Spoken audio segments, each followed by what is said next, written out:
Asteroid of fear.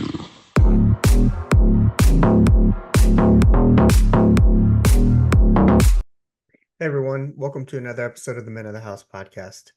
On today's episode, we have Hunter Allen. He is the host of the Everything is Connected podcast. He's also the founder of the Podcast Connection Network.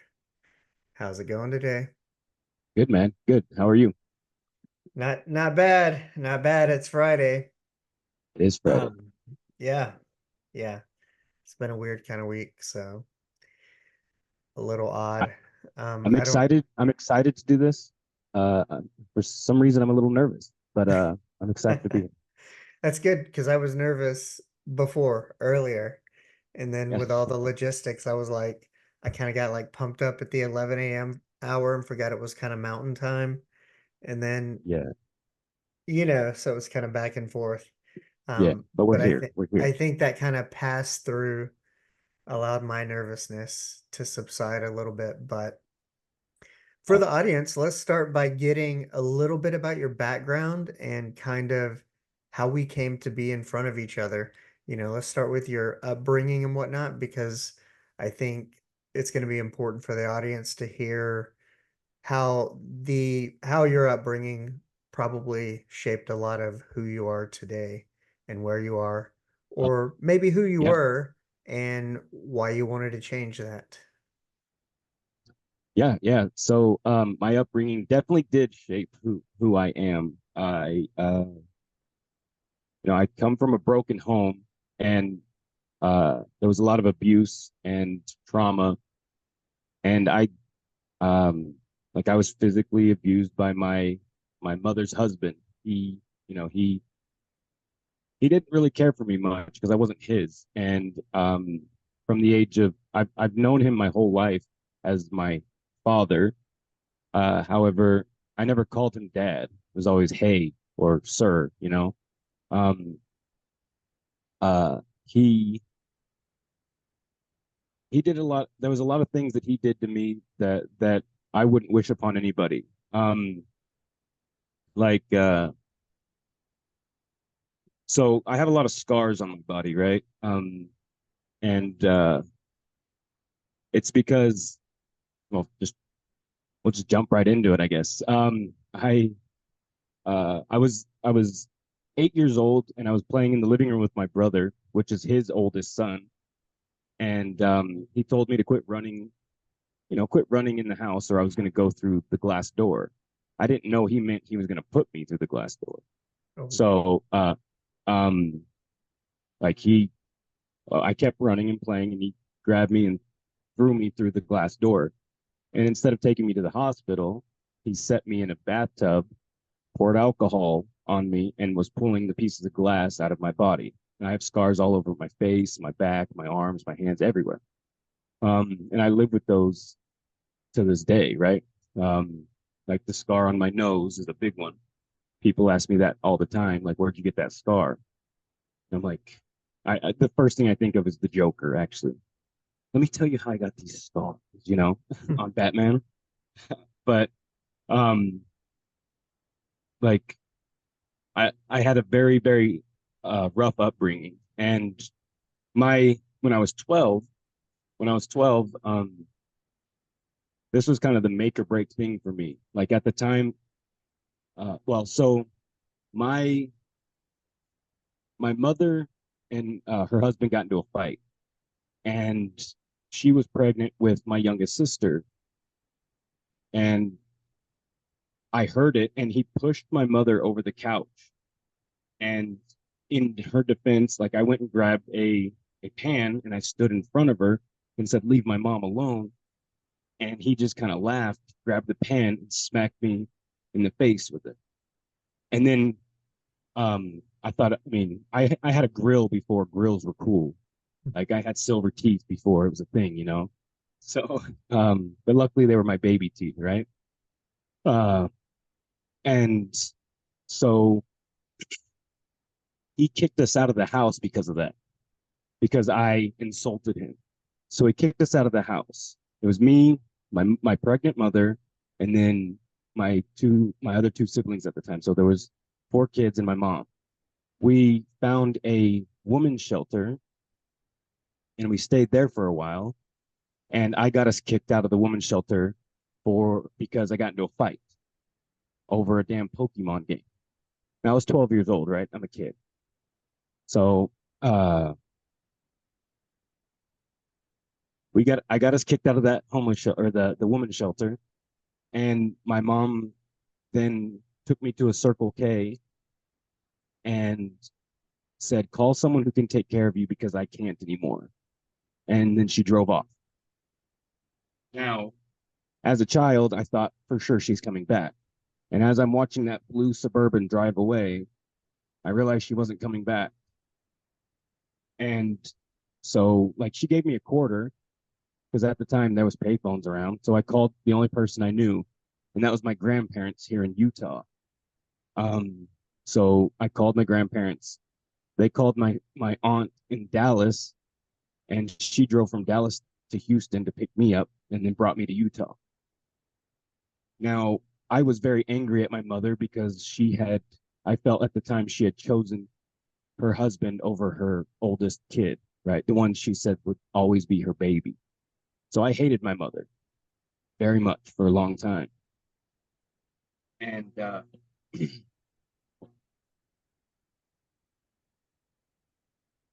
she so I was up in Utah with my grandparents, and then my mother shows up with the rest of the kids and drops them off with my grandparents and says, I'm going to get my life straight. So it was me and my 3 siblings. No, sorry, 4 siblings now. And so when I turned 16, she shows back up in Utah with with her husband and says, I'm taking all the kids to Arizona. We're going to start over. And I said, no, I'm not going. I don't trust you. I don't trust you and I don't trust him. And at 16, a 16-year-old boy, I feel like I'm a man, right? Like I've hit puberty. I've got some muscle. I'm a tough guy. Like I know I'm an adult, right?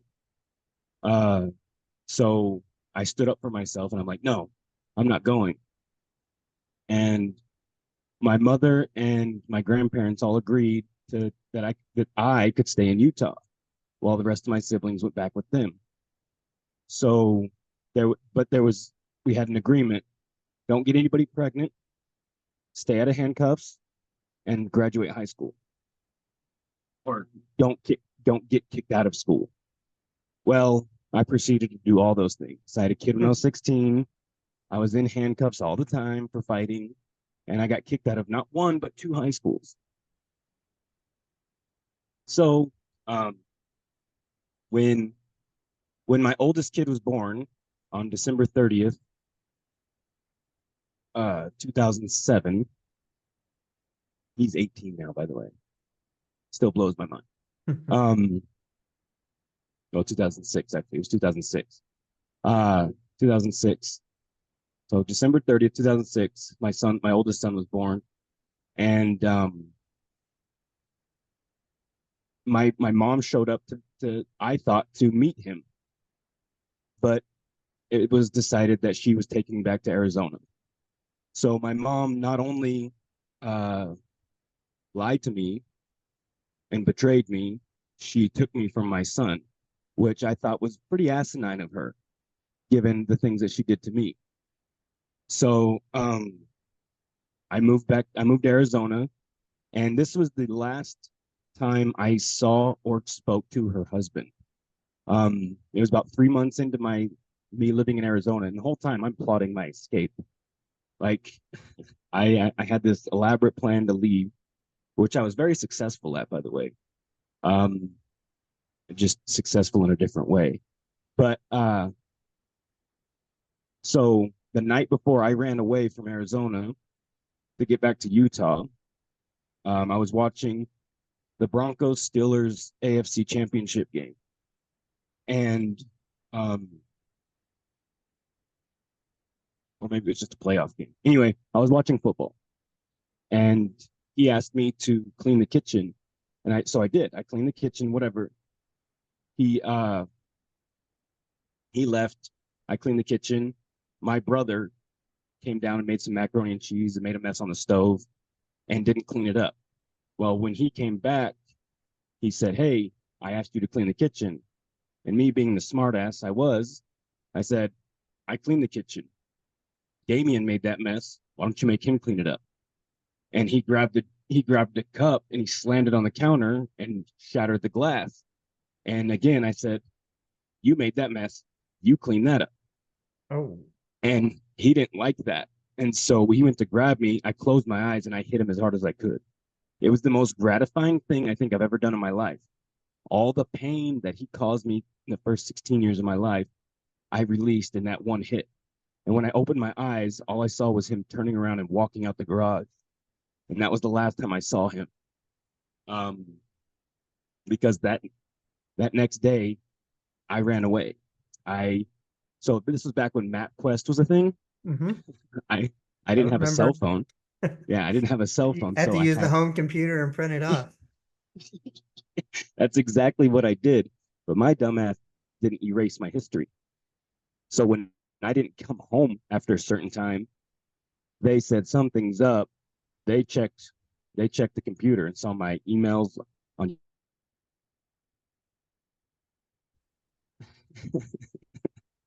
But it was they checked my email history and read all the emails between me and Wes. And my plan was to catch a Greyhound bus, so to skate from Queen Creek to Mesa, catch the Greyhound, and then I'd be in Utah the next morning. Well, I missed the bus in Mesa, so I had to sleep behind a McDonald's dumpster, and I ended up getting jumped. I got beat up and robbed. And so I missed the bus, right? So I had to buy a new ticket for the next morning. I had to get two tickets, one from Mesa to Vegas, Vegas to Utah. So when they beat me up and robbed me, they took one of my tickets, the ticket from Vegas to Utah, and I didn't have anything but my skateboard anymore. And, like, they took all my clothes, they took everything from me. I was just this 16-year-old kid, and I got beat up by two grown ass men, and they took everything but one of my tickets. So I said, "Well, I'm already in this. I'm gonna get to Vegas, and I'll figure out how to get from Vegas to Utah." And so all I had was my skateboard, right? And no money, nothing, no phone. And so when I get to Vegas, um, I did probably one of the things I'm the least proud of in my life. And I robbed an old man to get the money to buy the ticket to get from Vegas to Utah. I felt really bad about it. I wanted to give him back his wallet. I wanted to take what I needed and give it back to him, but obviously I wasn't going to do that, right? So I took what I need. I took everything out of his wallet, threw his wallet away, bought the ticket, and went about my way. Um, However, at this point, my mom and her husband figured out what I was doing. So when I got to Utah, the cops were already waiting for me. My grandparents were damned and determined to protect me. And they said, "Well, if he was willing to go through this much effort to get back to Utah, we're going to keep him." And my mom said, "Well, if we don't let him, he's just going to keep running away." And I'm like, "Because I don't trust you. I don't trust you. I don't trust him. As long as you're with him, I will never trust you." So I'm 16 years old living in Utah. I've got my kid. Um, and I've never spoken to her ex-husband or her husband since. Like, they've since divorced. He's remarried. He's still the same person from what I hear, but I actually don't hate him anymore. I hated him for a long time until I turned 31, actually, which was about 4 years ago. Because 31 was the age my mother was when she left me at the gas station, and it put things in perspective for me, because as a 12-year-old boy looking at a 31-year-old, you think, or at least I thought, yeah, you're supposed to have your shit together. You're supposed to be able to protect the ones you love. But I looked at my life at 31. I'm like, I don't have my shit together. I'm still trying to figure out life. So I went from not hating my mother anymore because I didn't have my shit together. And I expected something of her that wasn't possible. So I learned to forgive my mother just on that, just on the shift in perspective. And then another thing was I went from feeling abandoned most of my life to realizing that my mother didn't abandon me. She did the best she could with what she had, and she saved my life by sending me off. Now, could she have done it a different way? Sure. But again, she did what she could with what she had. She knew I was capable of figuring it out, even at 12 years old. So the fact that she did what she did and believed in me and trusted me to do the right thing at that age, while I don't think most parents should do that to their kids, I was prepared for it the first 12 years of my life because of all the shit that I went through. So I was able to do those smart things and call the right person and trust that everything was going to be okay. That doesn't mean that anger didn't stay with me though. Like from the age of 12 to 31, I was one of the most violent, angry people I knew. And I hurt a lot of people. Now, um, it's always better to be a warrior in a garden than a gardener in a war, right? So I know I can hurt people, but now I choose not to. Now I choose to be peaceful because it's for me, it's better that way. And I don't hate my mother. I'm learning to heal that relationship because that's my mom. Like I love her to death. She's my mother, and I don't care what she's done. She deserves love too. And I don't want like when I tell the story about what she did to me, I don't want people to hate her. Sorry. I don't want people to hate her. Um, she doesn't deserve that hate. Uh, so I will defend her in everything that she's done, and just know that I'm healing that relationship. I'm healing that bond, that mother and son bond. Her ex-husband, I don't hate him either.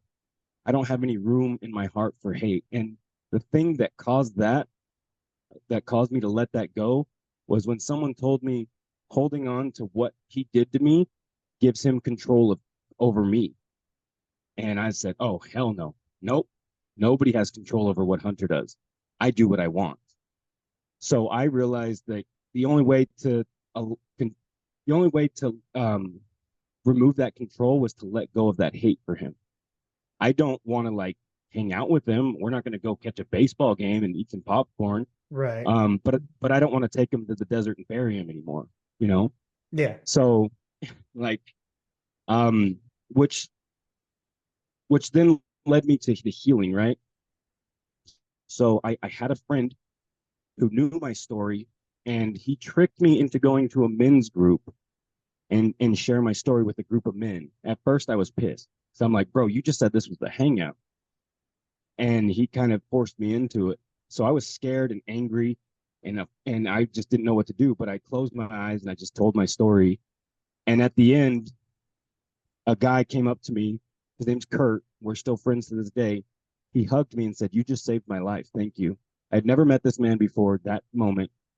And that's when I knew I had because I felt better afterwards. We all had a cry. I felt better. And I don't know many people that feel worse after they cry, right?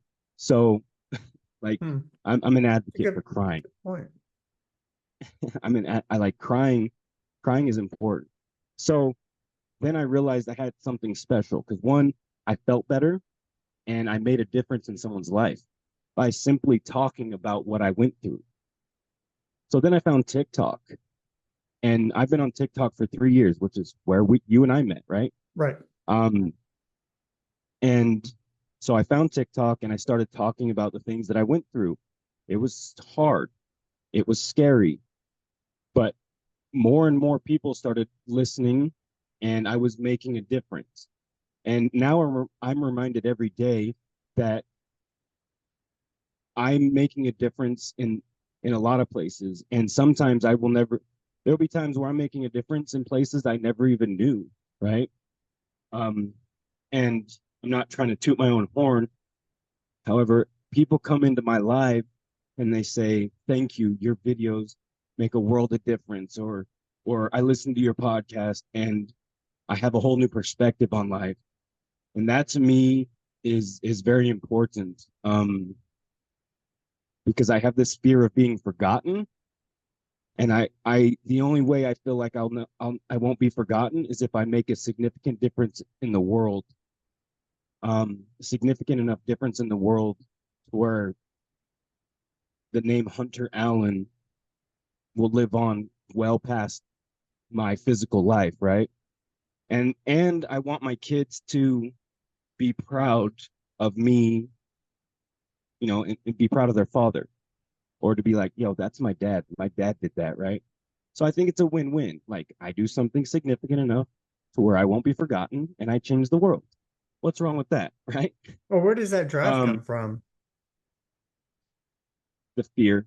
It's fear driven. Well, but I It's mean, so let's take a couple steps back. You, when you were able to stay with your grandparents and they were like, if he's going to do this, if he's willing to go through that to stay here, you came back, you're 16, you're a new father. Did you get a job? Did you finish high school?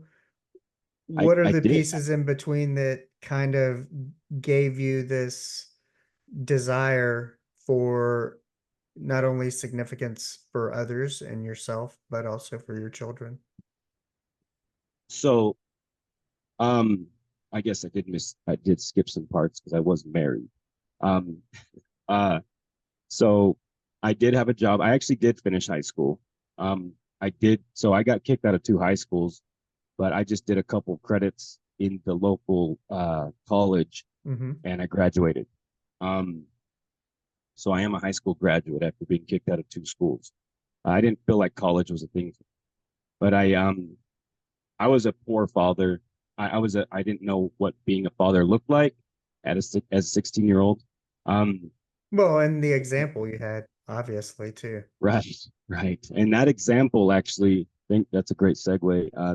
That example was exactly what I became in my marriage, because I ended up getting married to another woman separate of, not, it wasn't my son's mother, but I got married and I had two more kids, and I thought that I had won at life, right?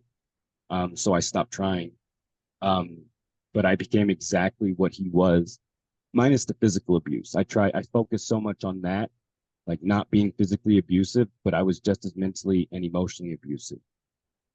Um, and so she left me, then my grandfather died and my dog died. And that was the catalyst. That right there, that moment in Mm-hmm. time when I lost everything, that was what was needed for me to get my head out of my ass.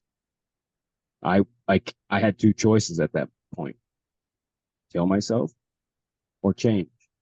But that fear that my children would grow up with a man like I did kept me alive, right? So um it's at first it was for my children, but then it stopped. The more I started learning, the less it became about my kids and the more it became about me. Right. I learned that I'm my number one priority. I learned that I get to be the person that loves me the most. And that's what I preach. That's what I stress so much for people, learning to love yourself, because that that's the safest love in my opinion. And everything you need is already within you. And once you go within, you'll never be without. And I believe that wholeheartedly because I've lived it. I don't trust people, right? Um, and I've recently learned that I'd rather give my body than my heart, because of the pain that people can cause my heart. So, but that's a whole nother conversation for a whole nother time. Mm-hmm. But it's something that Amber and I are talking about currently. I don't like the conversation, but it is what it is. So losing everything that I loved was the catalyst. That was what was necessary for me. That was kind of the pivotal moment in my life where it was either kill myself or change. Um, and I actually talked about this last night. My grandfather dying, because he was my biggest cheerleader. He was the one that always believed in me, no matter how big of a fuck up I was. Like, and and I don't feel like I ever thanked him. But however, I know that he's proud of me. I know he's proud of me. He's proud of the man that I am. Am I perfect? Hell no. But perfection's boring anyway. I don't feel like I feel like the things that we go through in our life are for a purpose, and life is a roller coaster. Enjoy that roller coaster. Like right now, I'm so happy with my life. I love everything that's going on in my life, and everything's kind of falling together because of all the hard work that I've put in. Am I perfect in every area? No, no, I'm not. I'm lacking. I'm struggling in a few areas in life, but that's okay, right? Like I'm where I'm at, and I'm enjoying where I'm at. I'm living in this moment. I'm building towards a future, yes. So I have goals, and I see them, and I can almost taste them. Like I'm going for those goals, but I'm also living in the moment and enjoying right now. Um, but I share my story with people because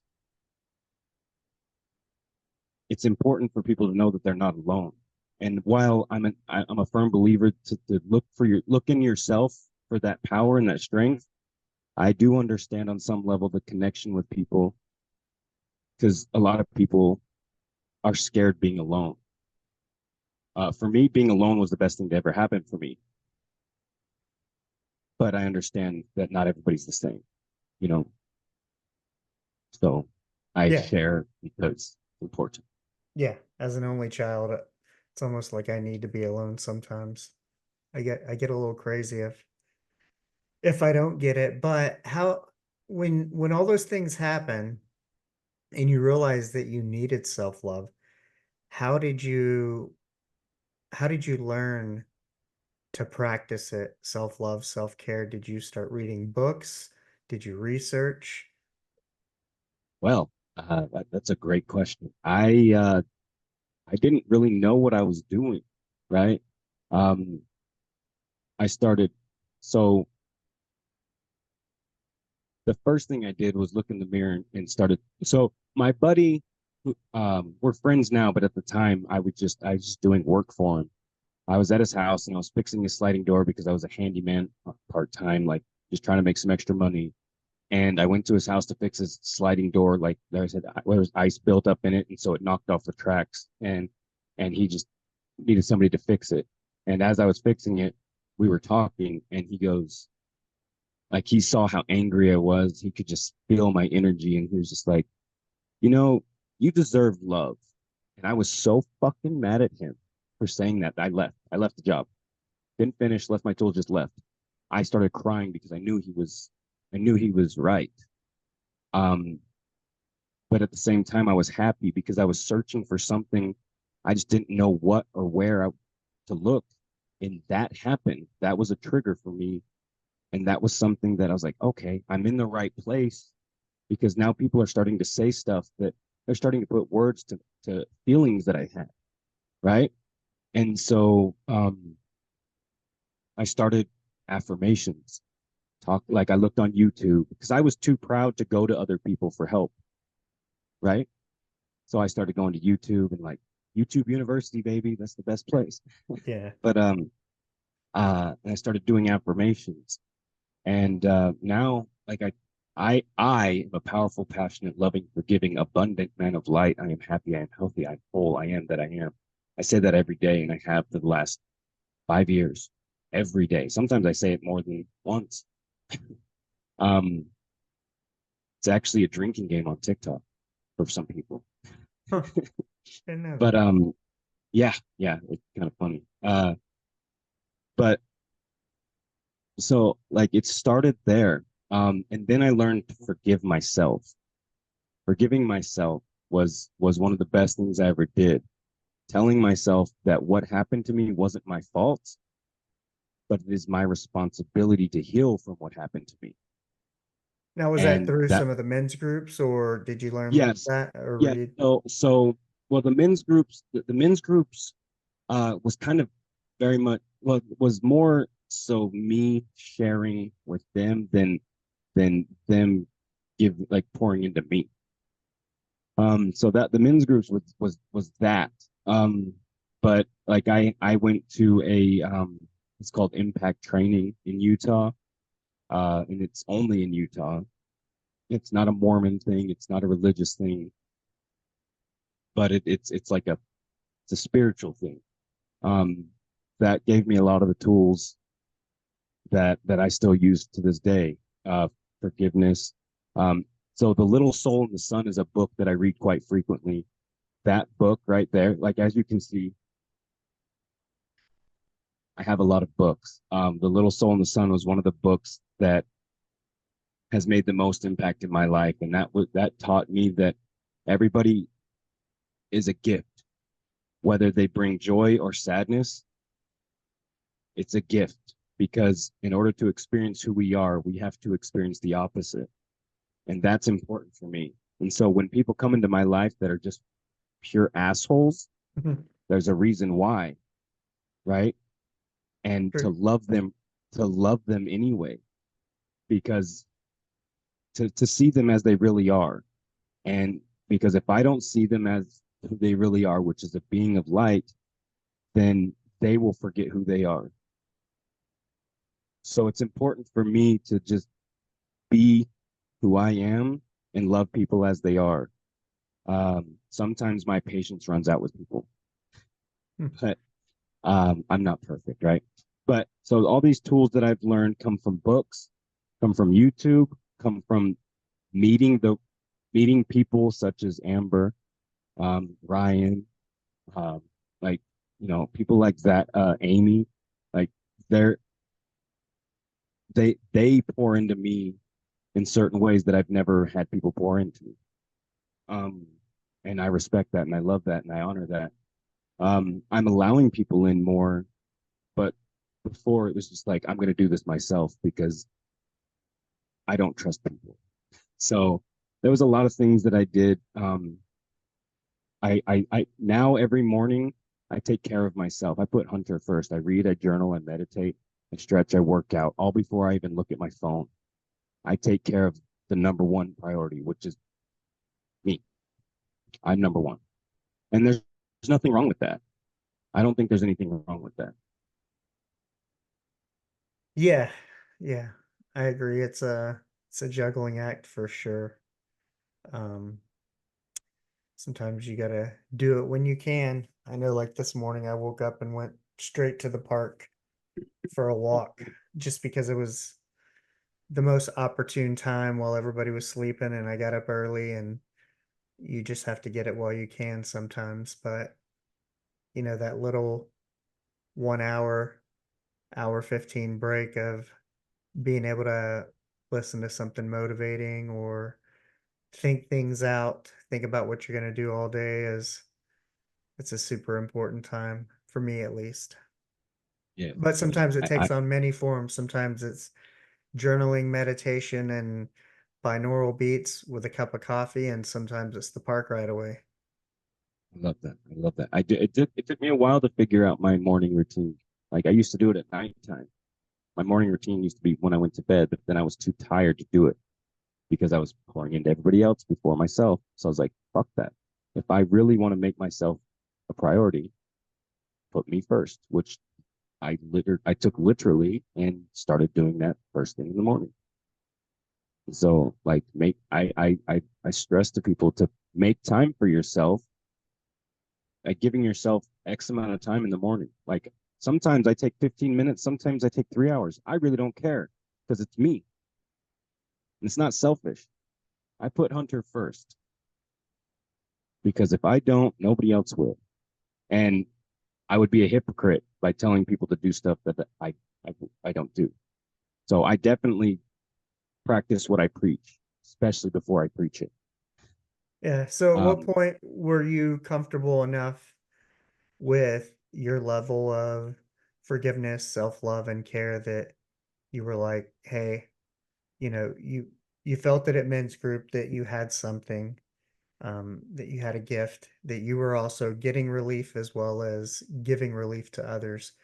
At what point did you decide that you kind of wanted to do this maybe more full time, more like a job, whether it be through coaching, the podcast?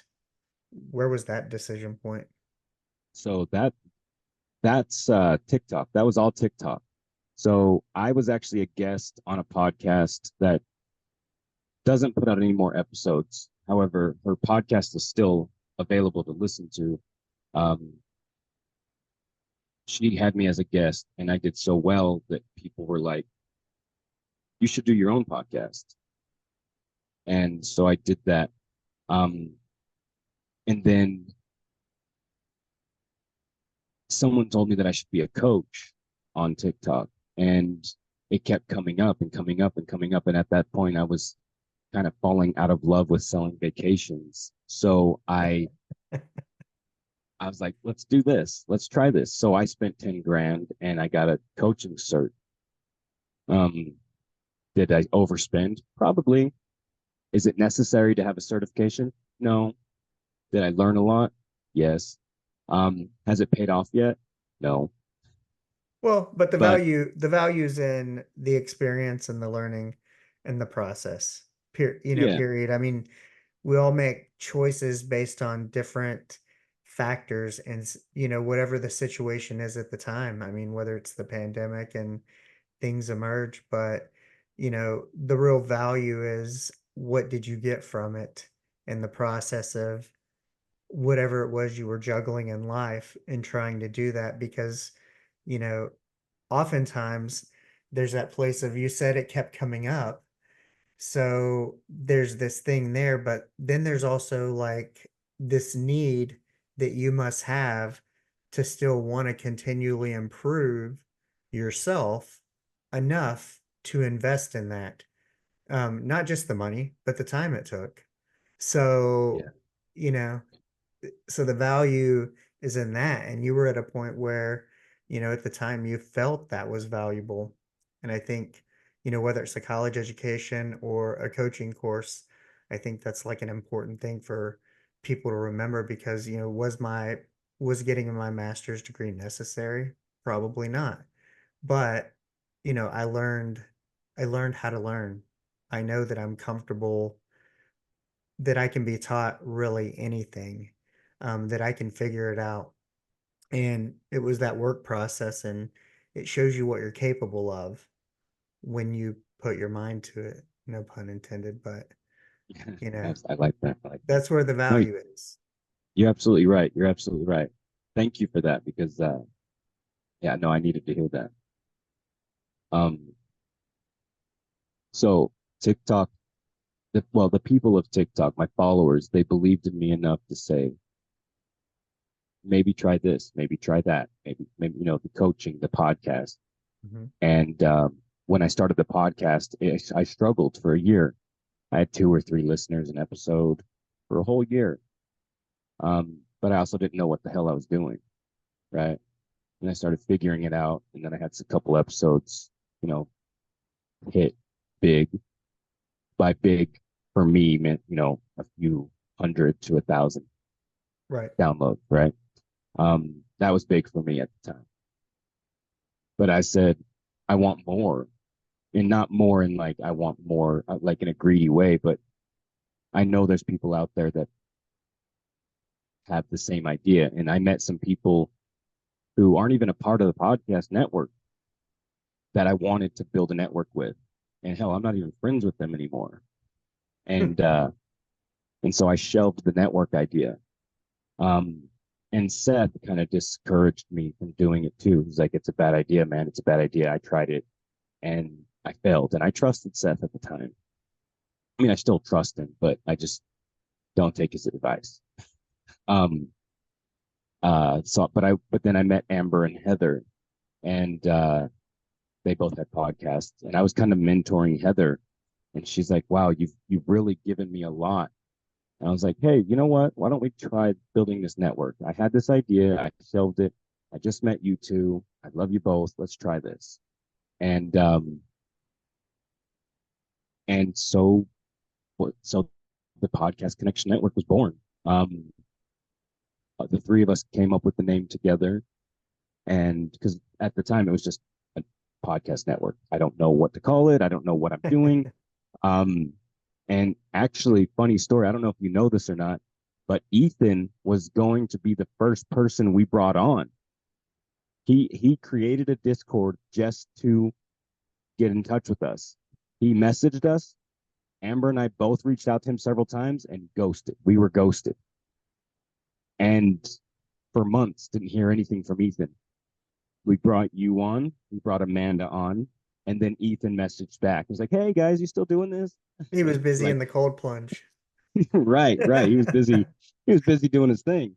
And everything happens the way it's supposed to happen, right? But Ethan was actually going to be the first person we brought on. And I'm grateful that everything played out the way it did. And like I remember our conversation. Like when I met you on TikTok, I'm like, I like this guy. Like he's quiet. I like his podcast. I see something in him. I saw something in you, which I still do. And your confidence, by the way, your confidence has grown so much. And I'm so proud of you, and I'm so glad that you're a part of this. And I'm happy that we made the decision to, you know, reach out to you and bring you on. Because when you first started, I mean, you were very quiet and just like you didn't know what you were doing. You had something, you just didn't know what it was. I feel like you found it.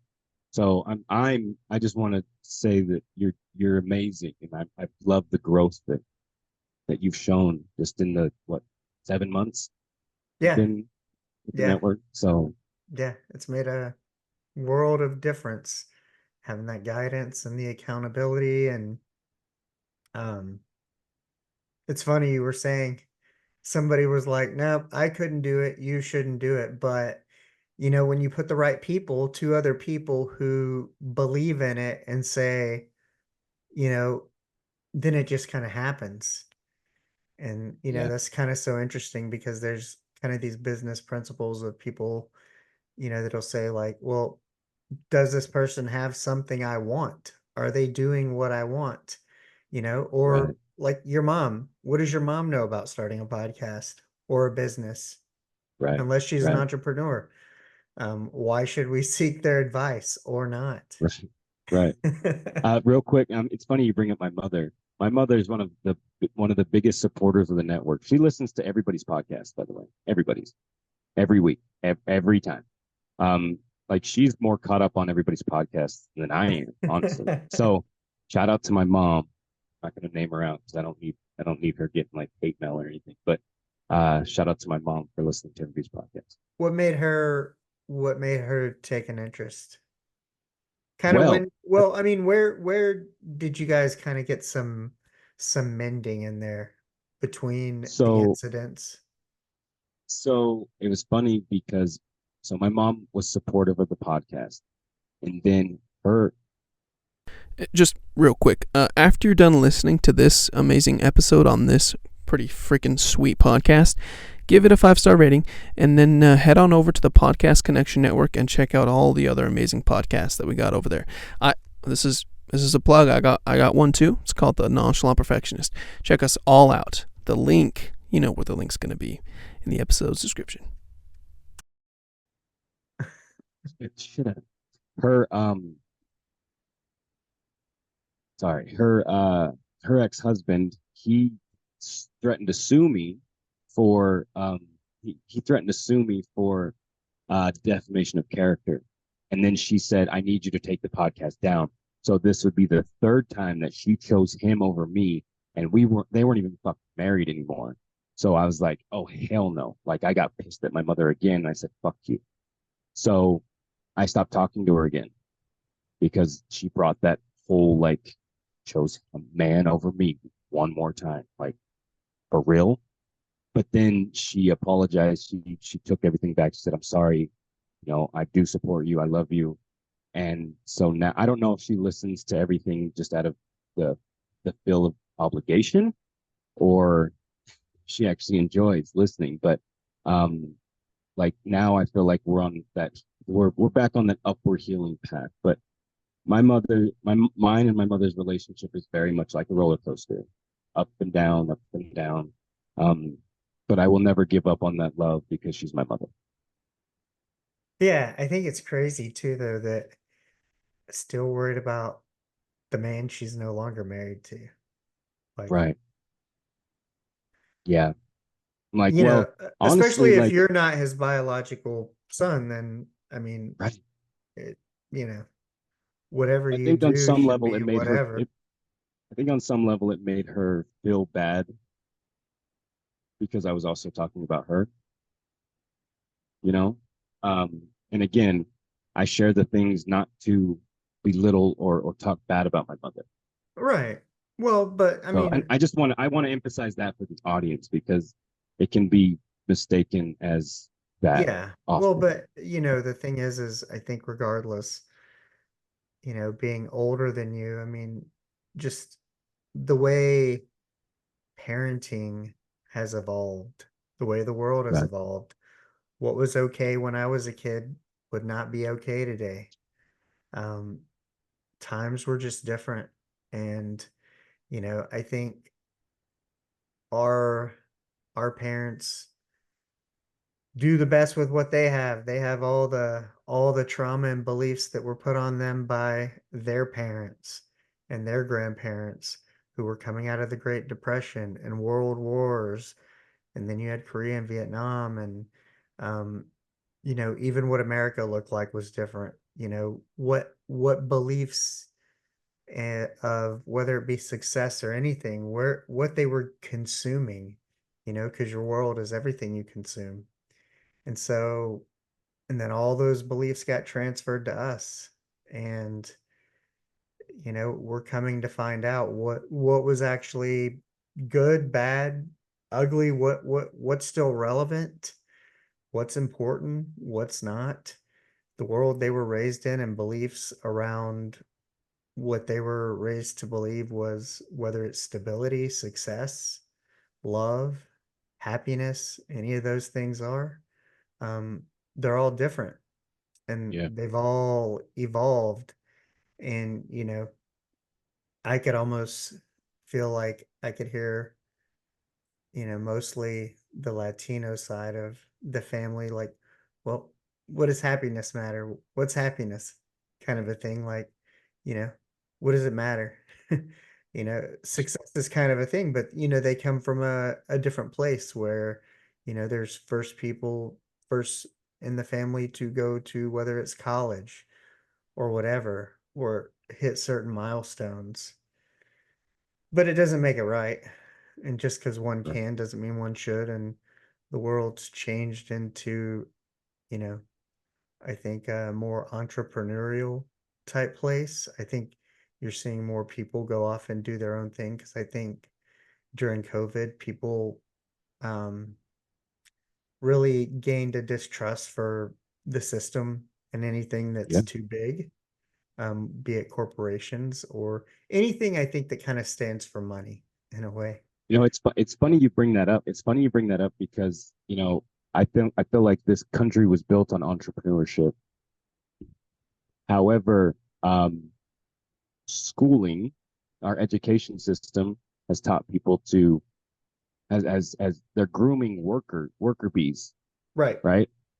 To Fall in not, line. yeah, fall in line, right?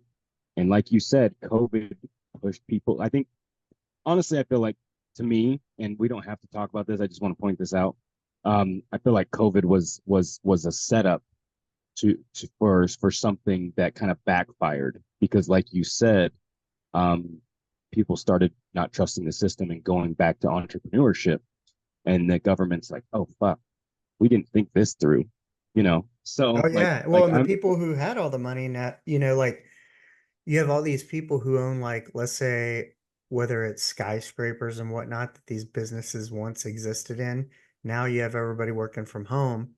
Then, now they don't want to either renew their lease or the landlord wants them to renew their lease. And so then they're going to start making people come back to the office when they're fine just working from home. And it all has to do with the people at the top keeping what they have. Yeah. Which, I guess, I don't know. I mean, if I were at the top, would I want to keep what I have? I think, at what point is enough enough? And Yeah. should the benefit of your blessings be for other people? Or, I mean, if you make enough, then, you could lower the rent. You could change it into a space for people who whatever, but then it always seems too that, yeah, a lot of people at the top are in cahoots, Yeah. collusion with each other, Illusion for sure. in an Yeah. effort to Yeah. help each other both keep what they currently have, whether it's status or something like that. But I feel like most of it is status. I feel like most of it is status. I do. Like people, even us mid to lower tier people, like status is important. Um, it's a habit. Like I don't like it, but it's something that it it drives me to a point. Like status drives me, and it's not right, but it's a driving force in my life to keep me going. So I mean, I guess I'm using it properly. yeah, I don't like know. like a driver. Well, what you're describing more is motivation. Oh yeah, I guess so. I guess so. I'm But very yeah, motivated. I like every day I learn. Every day I definitely am a better version of myself every day, every day. So, um, motivation. Yeah, yeah, well, it all depends too on what you value, because like I said, at what point is enough enough? And, is what you value kind of simplicity? I mean, if you don't need much and you're like, I'm happy with, $1,000 a month bungalow on the beach in a third world country and eating rice and beans and whatever. But I I know have that sounds like books. heaven, bro. Yeah. That I sounds have like books, heaven. I have this, I have leisure, and that's great.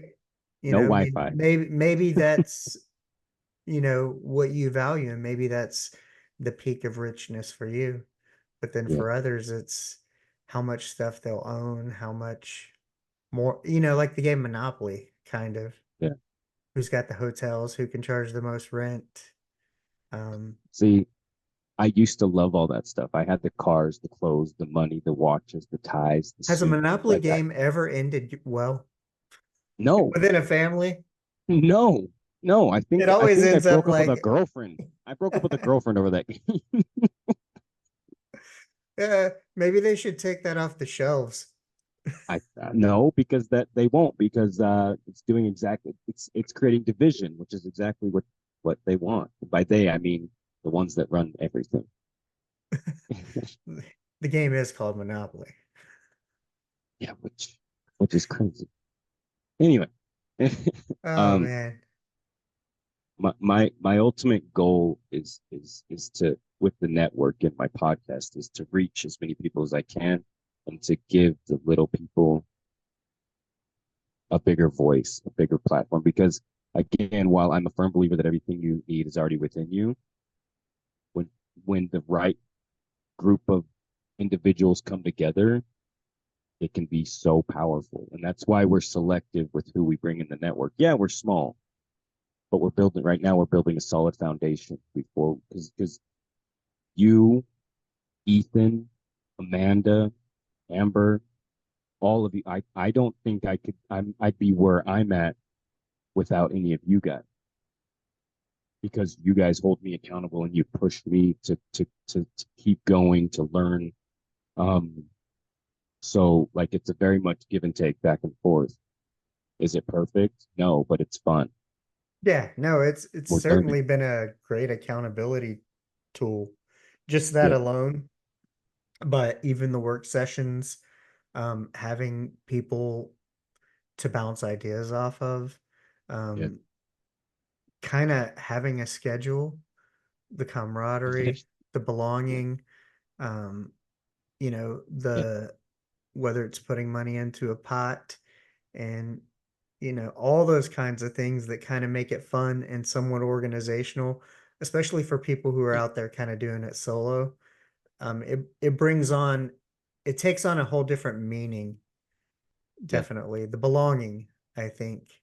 And, we definitely go further together, but it's kind of the whole, I've told people before, how we choose 2 things per week to work on and that accountability piece. Um, Yeah. Shout out to Amber for that, by the way. Amber's the one that created that, so I'm gonna give her credit. yeah, She, Mr. yeah. Organization to the T. Mhm, mhm. Much more organized than me. I'm more I'm like half organized, but half like on the fly. I worked in a lot of Yeah. restaurants. In an emergency room, you kind of got to be ready to go quickly. So I think Yeah. I'm good at that kind of thing, but I do like kind of rough outline, rough structure, um, to where I know how I want it to go, but I also kind of keep in my mind of, hey, um, 10 things might happen this week that you didn't expect happen, and you got to remain flexible, bend Right. without breaking, and not allow it to frustrate you to the point that you're like, why am I even podcasting? Why am I even trying? Why am I even doing this? Because I think everybody kind of has um that thing go through your Right. head. Because even though I've published like over 50 episodes, it's I still get nervous before each You time. surpassed me. You surpassed me. I think I'm at 54. Yeah. So it's that whole like but that's a good thing, I think. If you're still nervous a little bit, like a little performance Yeah. anxiety, then um I think it's a good thing. But yeah, it's how do you deal with imposter syndrome? Oh boy. Um, that's tough. Like, so Especially because, imposters. with not only in the podcasting part, but then when you first became a coach and you're like, okay, believing in yourself enough to go, hey, what they're saying is true. I can offer some value. And then you start doing it and you're like, man, am I really doing this? People really pay me to do this. This feels For, weird. for me, it was um, uh, well, it went back to my affirmations. Like I had imposter syndrome, sure, like everybody else, but I believe in myself enough to know that, yo, bro, like you really are making a difference. You might not be reaching as many people as you want. And I think that's where the imposter syndrome came in. It's like, oh, people aren't listening to me, not doing anything. I'm not doing what I want to do.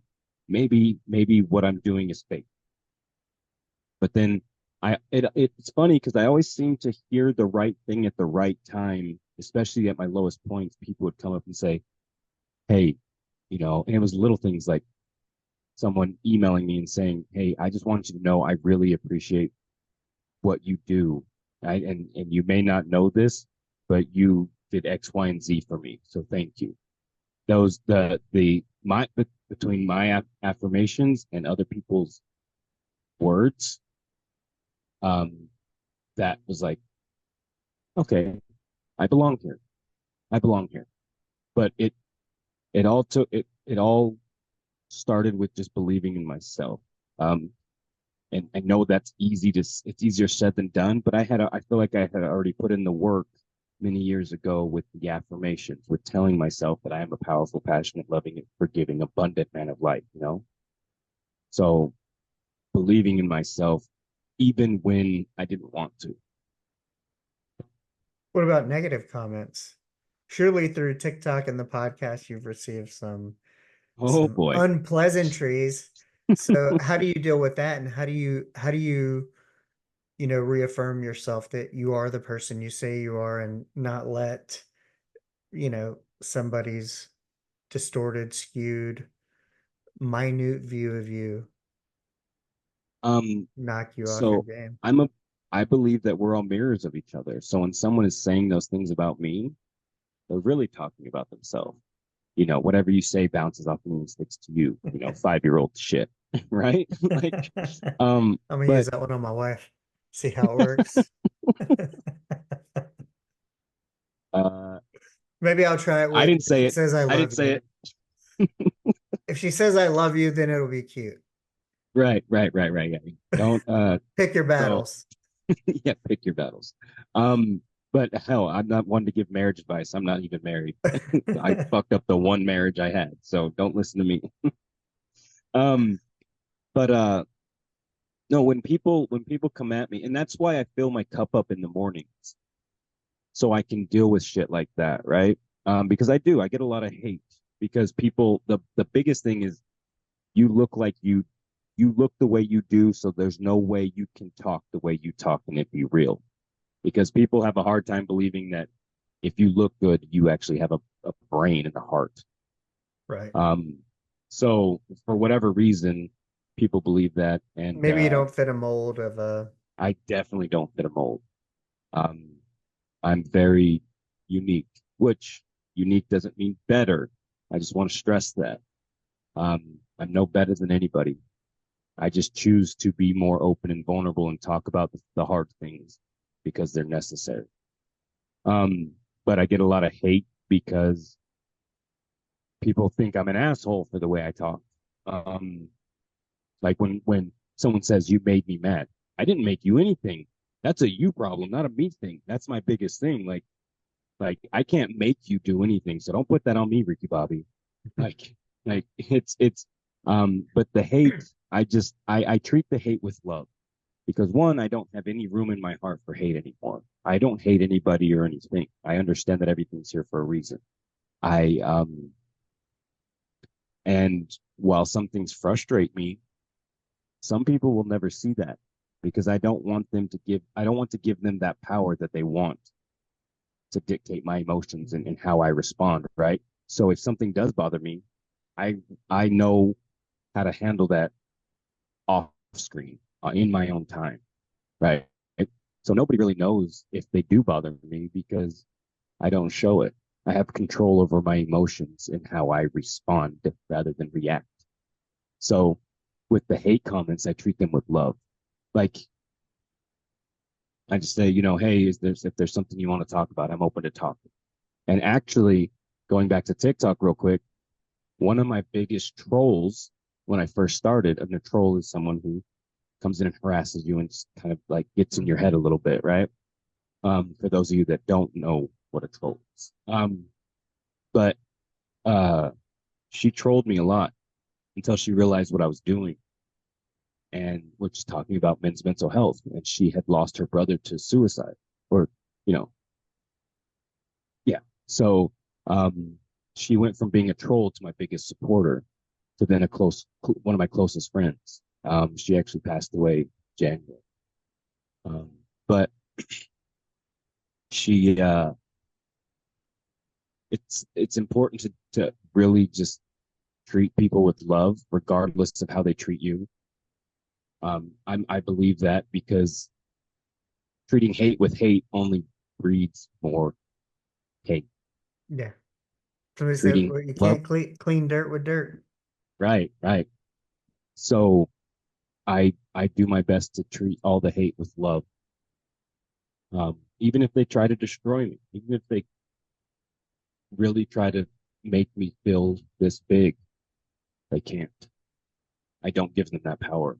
And I learned that a long time ago when someone said, let it go, because you holding on to that gives them power over your emotions. It comes full circle. Everything that I went through as a child, right?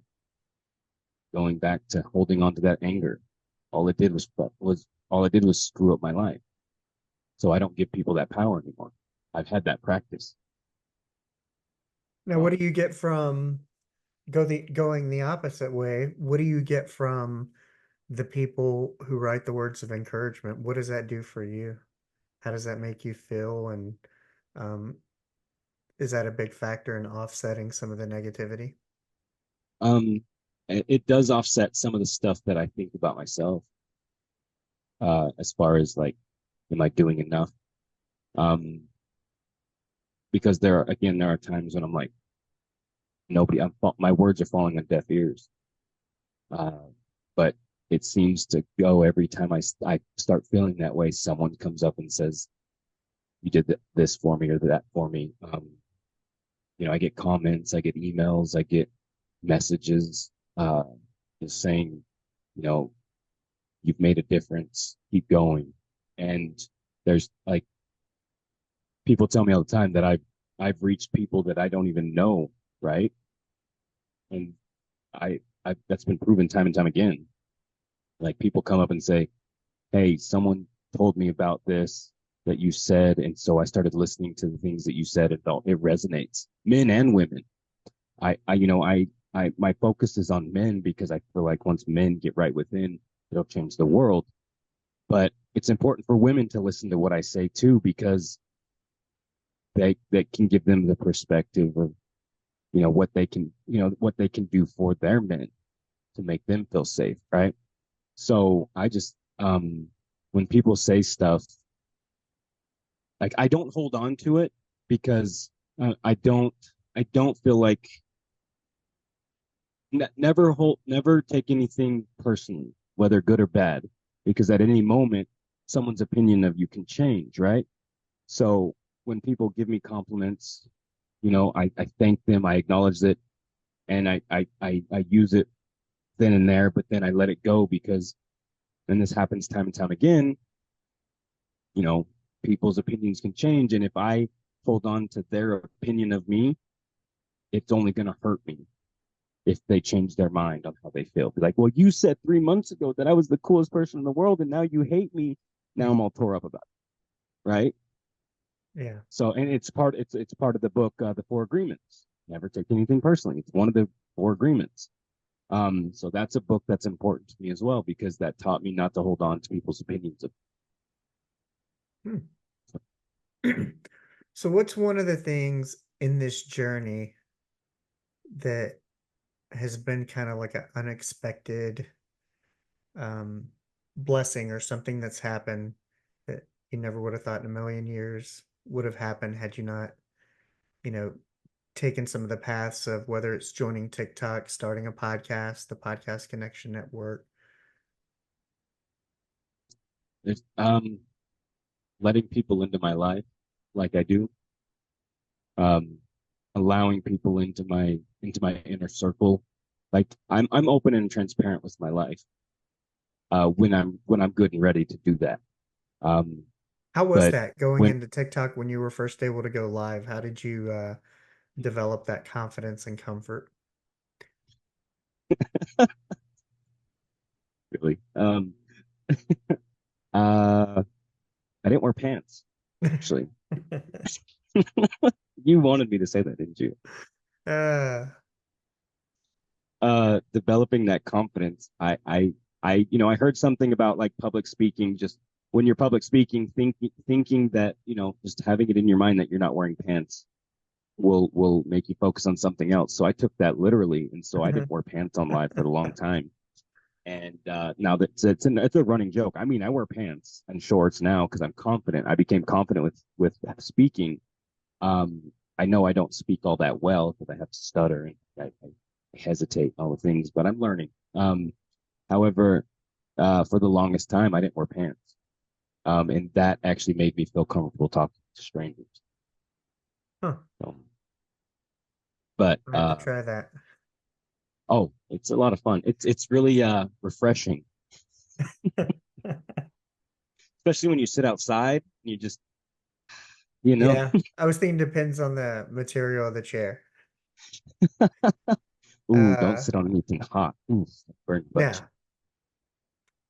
yeah. So was it just practice, putting in the reps, and you just kind of became more comfortable? Because I think, Yeah, what some people don't realize, I think, whether it's TikTok Live or podcasting, there's not just the element of um, the being comfortable speaking, but then you add in the element of being open and vulnerable.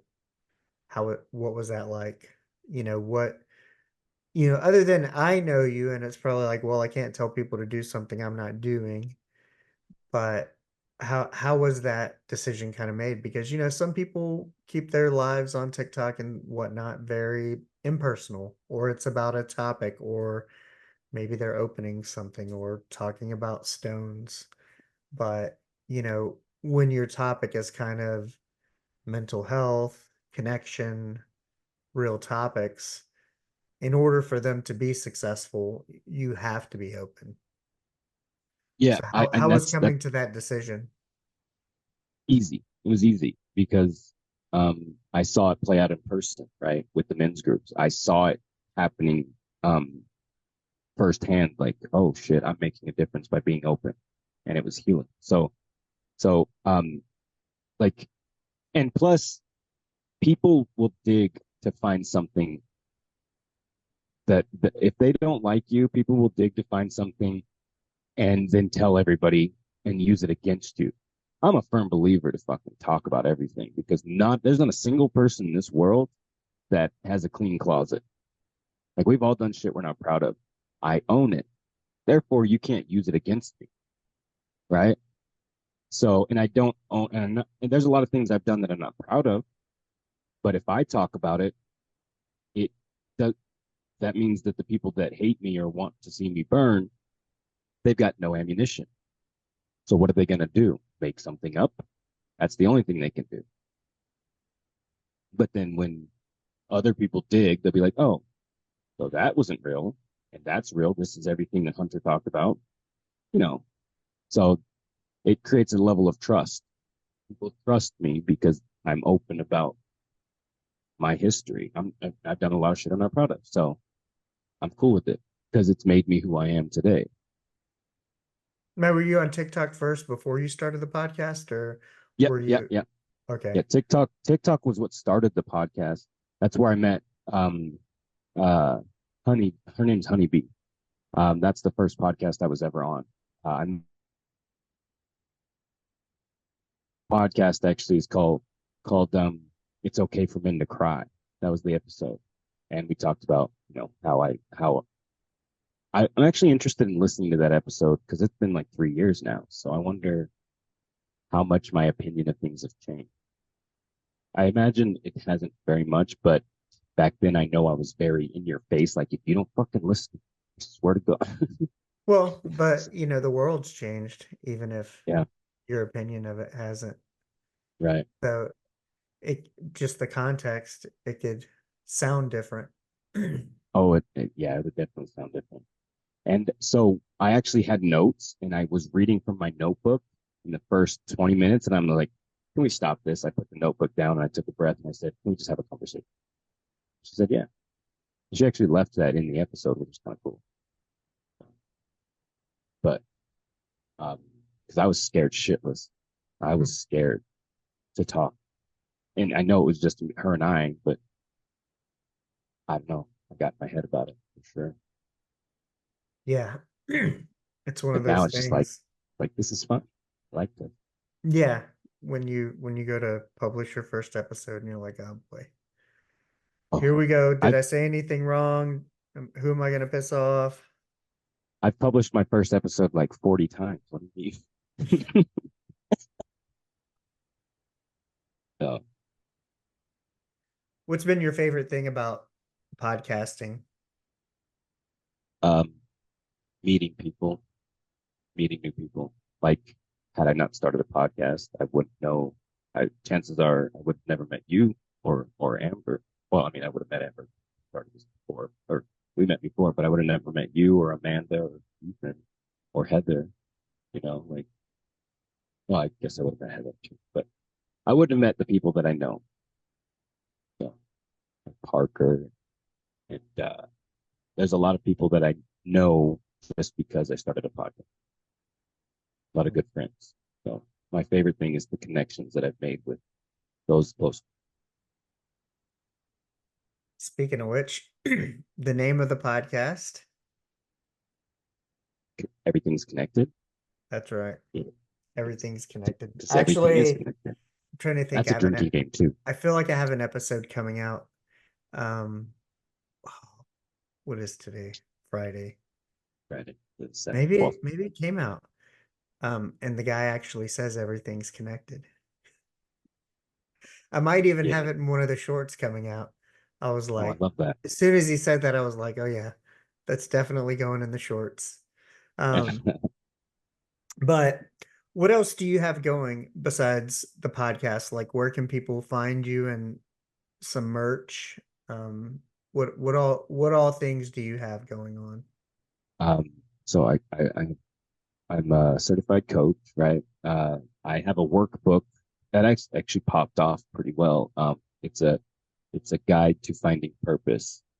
It's just a 4-part book. It's like 22 pages. It's a workbook. People actually, what people have told me about it is they love how challenging it is. I ask questions in there that challenge their thinking, um, and it's supposed on some level it's supposed to piss you off because it makes you think, right? But so I've got a workbook, and you can find me on Facebook, Instagram, uh, TikTok, and all the link. I have a link tree. I was gonna say my link trees or my links are in the link tree in my bio, but it's TikTok. So, Yes, they um, will be the his link tree, my link tree, and if nothing else, my link tree will take you to the Podcast Connection Network, which will take you to his, but yes, they'll all be in the show notes. yes. I'm all over the place. I'm all over the place. I'm very, very much. LinkedIn, maybe a little. May, we don't talk about Bruno, okay? Um, but I've got a lot of things going, and there's a lot of big things coming up for the network, for the podcast. I'm excited for the things coming up for us, though. And what about Etsy? Etsy. Oh yes, Etsy. Etsy. So you can find merch. I actually have a lot of uh podcast connection networks, podcast connection network merch, as Mhm. well as some of my own personal stuff. Like I write poetry and I put it on um, uh, clothing and wall stuff, wall or hangable art. So Etsy is also in my link tree. And then also with the TikTok thing, you also do some poetry type stuff when they do TikTok competitions. And then I know, Yes, doesn't Ryan host some things that you've attended, whether it's yes, poetry? yes. I Yeah. do share my poetry on social media. I don't I so I have posted in the past, but I don't anymore. I'll share it live, but I won't post anything because if I'm trying to get published, so it devalues anything. Um, it devalues it if I have it published for too long. So I put it up for a little bit and I take it down. I'll share it though, from time to time, if just to get feedback. So, but I am trying to become a published author in that. Hmm. Something else to add to the list. Something else to add to the list. I got my fingers dipped in many things. So You almost have to, yeah, no, I feel like you do. I feel like that's correct. You almost have to but they're all kind of connected connect it and yeah, because everything's everything's connected yes. always. Um, so I always give all the guests, you included, although you probably know mostly about me. You can ask me anything you want.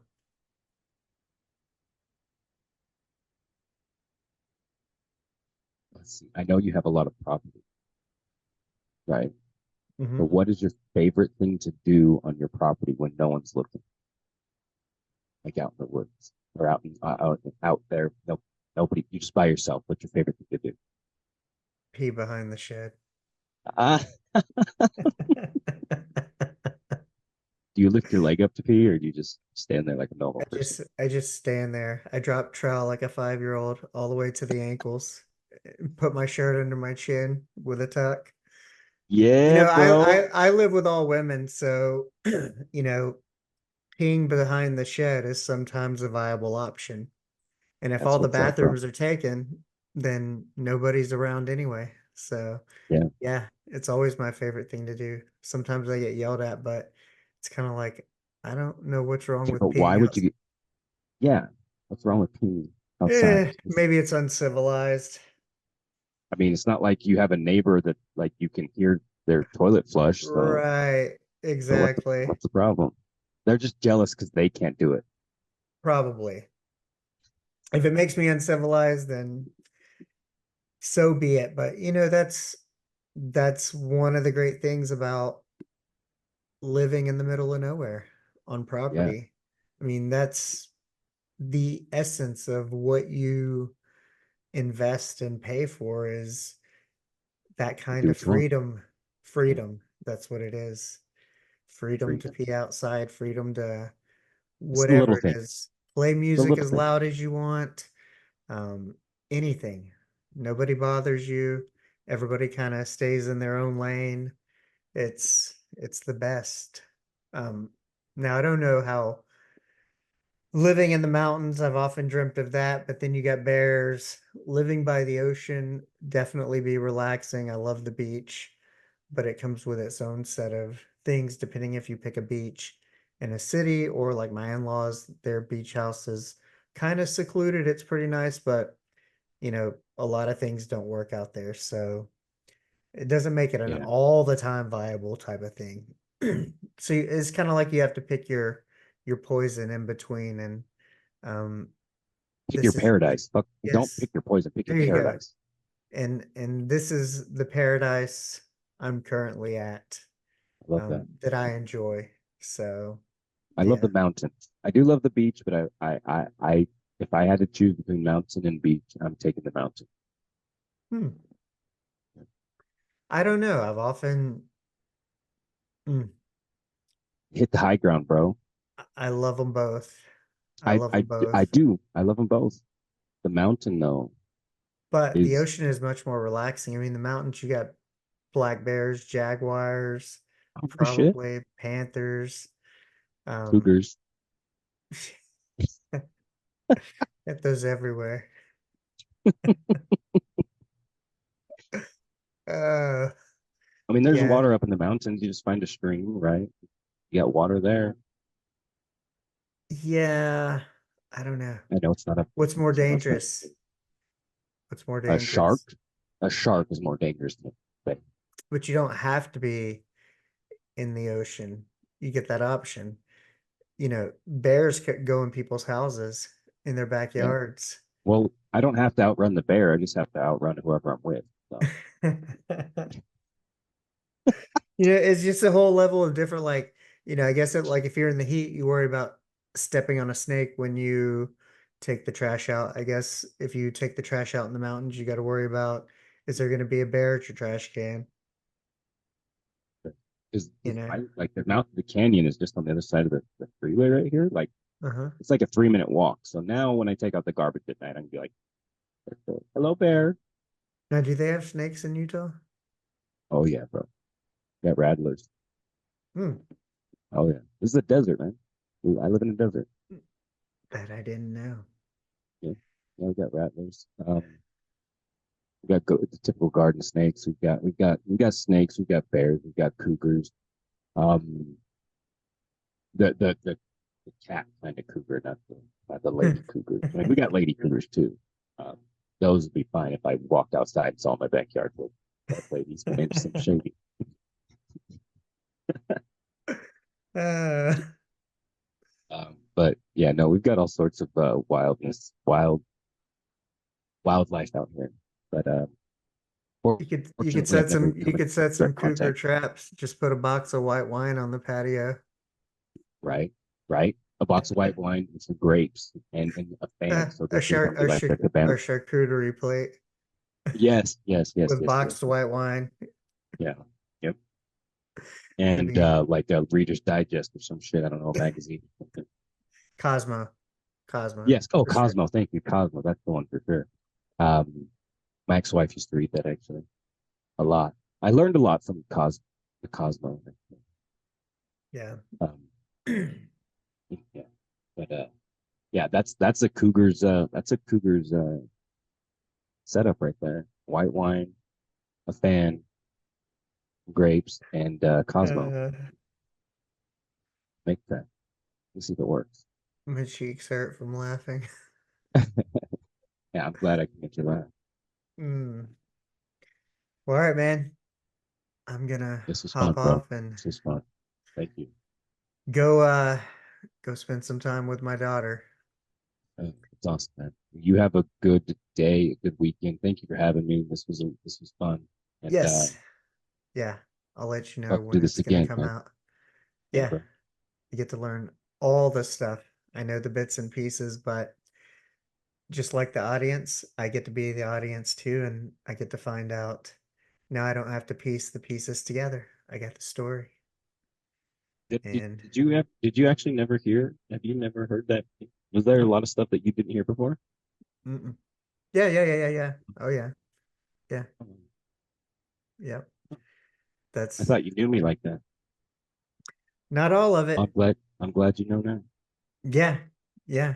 And so on the second go round we can pick a topic and be on a Yeah, topic or a couple of topics or as we evolve, as the world yeah, evolves, we're going to have interesting changes coming up definitely. with the political landscape and everything. Not necessarily that I don't want to talk about that, but I'm Yeah, certain that it will produce interesting behaviors and outcomes in the world around us, even if we're not political, even if we care about loving one another or um, not necessarily dying on the sort of right or left sides, that um, yeah, it's going to drive yeah, behaviors and all kinds of stuff to go yeah. wonky on. Yeah, So, I think it'd be fun to talk about those things. And I think yeah. it'd be cool if me, you, and Ethan all got on an episode together too. It'd be fun. Oh, yeah. We have Hmm. we have three very different views on a lot of things. I'd like to pick at that a Yeah, little we're bit. all in different decades too. Oh yeah, that's right. That's Ethan's a, yeah, he's a youngin. yeah, that's perfect actually. I need to look Yeah, at the calendar and set that up. Be like, 40s, 30s, and 20s. Oh, yeah, yeah, 3 decades worth of 3 decades of worldviews. yeah, Yeah, that'd be interesting. that'd be fun. Sweet. I Well, love yeah, that. man, I appreciate you. I appreciate you. I appreciate everything that you do, and thanks for having me on, bro. Awesome, man. Well, I will talk to you later, sometime around the weekend. All right, man. Well, you've made it this far, which means you're probably a super fan of the show. That's amazing, and I really appreciate your support. To keep up with all the latest updates, make sure you're following the show on social media. You can find all the links in the bio. And if you've been enjoying the content, I'd be so grateful if you could take a minute and leave a review. It really helps us reach more people who might love the show as much as you do. Also, don't forget to tell one friend about the show as well. Word of mouth is the best way to help us grow. And if you're feeling extra generous, check out the link tree in the bio where you can find a link to donate. Every little bit helps me keep creating the content you love. Thanks for being an awesome superfan. I couldn't do it without you.